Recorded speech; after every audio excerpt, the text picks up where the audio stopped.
So now they are here under 2 minutes to give us sample of Ewi of the Yorubas. That's a panegyric. Yoruba panegyric.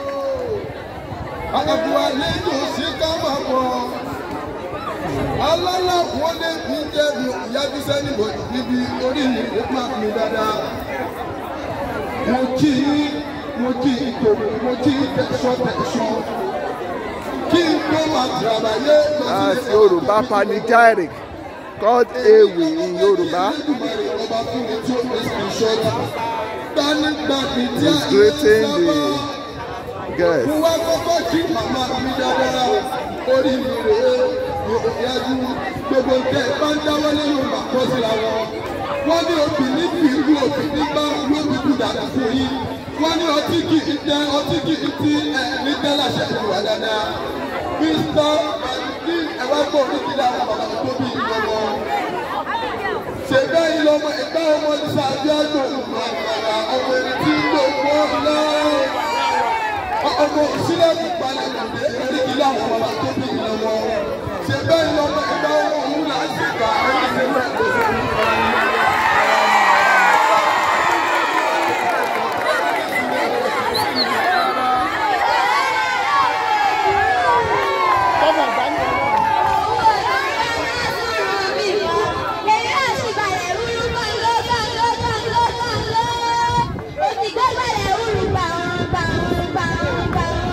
Yoruba panegyric coming from Okota Junior Grammar School students, Okota Senior Grammar School in Okota Solo, Lagos, Nigeria.